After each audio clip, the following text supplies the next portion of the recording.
Tucked away in Middletown, Connecticut, where quiet streets weave through small-town charm, one address shines like a beacon of heart and history.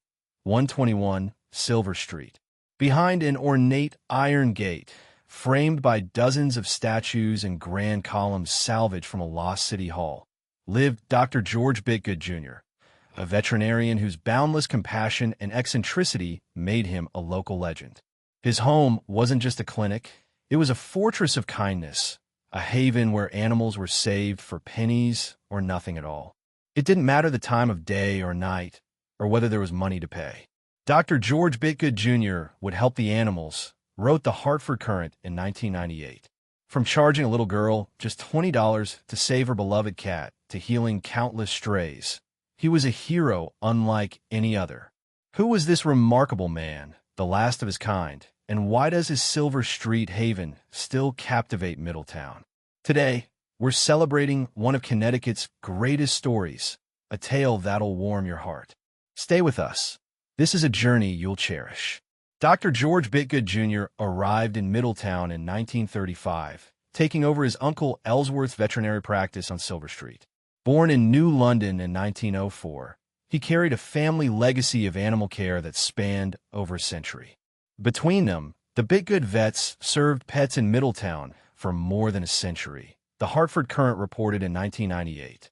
His Silver Street property, a sprawling home with an attached clinic, became an iconic landmark, its front yard a gallery of over 50 statues, lions, cherubs, and classical figures, behind an iron gate.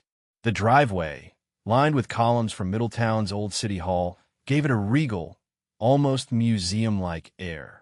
This was his world, his daughter-in-law, Sue Bitgood, told the Courant, describing a place that was part home, part clinic, part masterpiece. It was a testament to a man who lived for animals and the people who loved them. Dr. Bitgood's heart defined his legacy, especially in his pricing. He charged as little as $1 to neuter an animal, a fee set by his father decades earlier, and often worked for free when clients couldn't pay. He didn't think about the money, his family told the Courant. A poignant story from the Hartford Courant in 1998 captures his generosity. A little girl brought her cat, severely injured by a car, to Dr. Bitgood.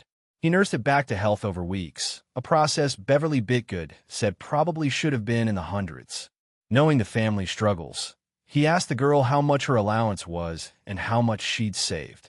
She told him, and he set the bill at $20. The girl's father had tears streaming down his face and would later return to tell Dr. Bitgood that that lesson had been one of the most important his daughter had been taught, Beverly recalled.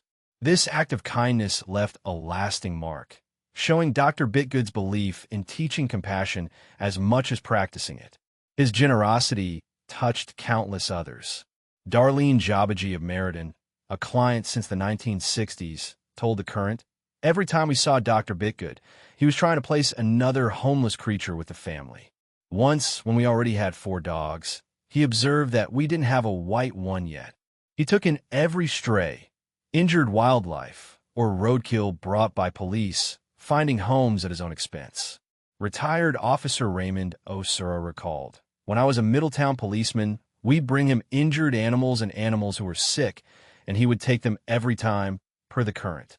Clients often paid with baked goods or garden help. As Beverly and Annette Bitgood noted, they'd bring baked goods or help in the garden when they couldn't afford to pay." His low fees frustrated other vets, but Dr. Bitgood's mission was clear. He was the vet of last hope, Beverly told the Courant, saving animals others deemed lost causes. The Silver Street property itself is a mystery, as unique as its owner. The Middletown Press in 2005 called it a well-known landmark, noting its statues galore and European memorabilia from his trips around the world. The yard, with its maze-like paths and over 50 statues, some imported during his merchant marine days, was a puzzle. Locals speculated about hidden rooms or locked cabinets, perhaps filled with decades of veterinary records or personal treasures. A 2010 Middletown Press article quoted a neighbor saying the layout was designed to deter intruders, protecting something valuable, maybe detailed journals of his cases. After Dr. Bitgood's death in 1998, the property passed to private owners who keep it private, fueling curiosity. A 2015 local history blog described a failed attempt by historians to explore the house, suggesting it holds secrets worth guarding. Why such mystery around a vet's home? Dr. Bitgood's life was a masterclass in dedication. Despite losing much of his hearing in the Merchant Marines, he graduated from the University of Toronto Veterinary College in 1935, specializing in surgery. In spite of being seriously hearing impaired, Dr. Bitgood was able to complete a rigorous college program and run a successful veterinary practice, the Current wrote in 1998. He married Muriel Tiny Cockburn, who worked as his nurse, and they raised 5 children while running the clinic 365 days a year. They never took time off, their children told the Current. Even after losing Muriel in 1993 and son Stephen in 1997, he kept working, his license active until his death at 93. His reputation drew clients from across New England. As the Current noted, his practice and outstanding reputation extended well beyond the Middlesex area to all parts of the state and also into the other New England states. Theories about the Silver Street Haven Center on Dr. Bitgood's legacy. Some believe it was an archive with locked cabinets holding records of every animal he treated, preserving a century of veterinary history. Others think the statues and columns hid personal treasures, mementos from his global travels or family heirlooms. The Middletown Press in 2010 suggested he designed the property as a tribute to his life's work, each statue a marker of his journey. The house's inaccessibility keeps these ideas alive, as does Middletown's reluctance to probe its most cherished landmark. Was it a vault for his innovations or a monument to his compassion?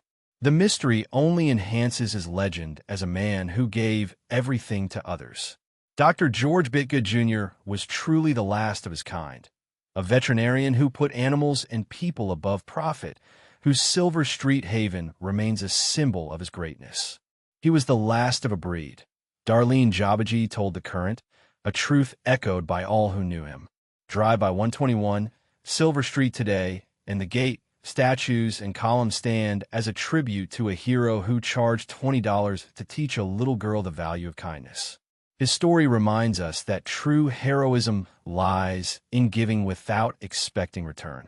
Hit that subscribe button and ring the bell for more inspiring tales. Drop a comment. What's your favorite story of generosity, and what do you think Dr. Bitgood's Haven hides?